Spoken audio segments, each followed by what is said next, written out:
ఇందిరమ్మ ఇళ్లపై అసెంబ్లీలో మంత్రి పొంగులేటి శ్రీనివాసరెడ్డి కీలక ప్రకటన చేశారు. ఈ నెలలో 1,12,000 ఇళ్లు పూర్తి కావస్తున్నాయి. జూన్ వరకు మరో 1,00,000 ఇళ్లు పూర్తి కాబోతున్నాయని అన్నారు. ఏప్రిల్ చివరి వారం లేదా మే నుంచి 2వ విడత ఇందిరమ్మ ఇళ్లను మంజూరు చేస్తామన్నారు. గతంలో సగంలో వదిలేసిన గృహలక్ష్మి ఇళ్లకు కూడా నిధులు ఇస్తామన్నారు మంత్రి పొంగులేటి.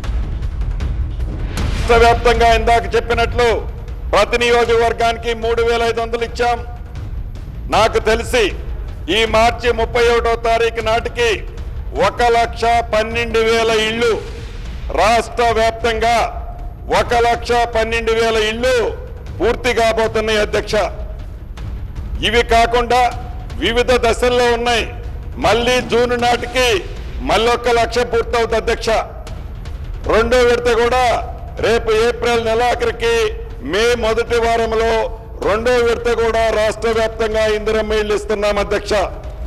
ఇది సభలోనే గౌరవ ముఖ్యమంత్రి గారు ప్రకటించడం జరిగింది. గత ప్రభుత్వం ఎన్నికల ముందు గృహజ్యోతి అనుకుంటాను, గృహలక్ష్మి ద్వారా కొన్ని శాంక్షన్ చేసి ఫౌండేషన్లో ఇతరత్ర కట్టి ఆగి ఉన్నాయి అధ్యక్ష. అటువంటి వాటికి కూడా ఆ కట్టిన దాన్ని పట్టి వాటికి కూడా కొంత అమౌంట్ని ఇవ్వాలని ఇన్ఫార్మల్ గా మన కేబినెట్ లో నిర్ణయం తీసుకున్నాం అధ్యక్ష.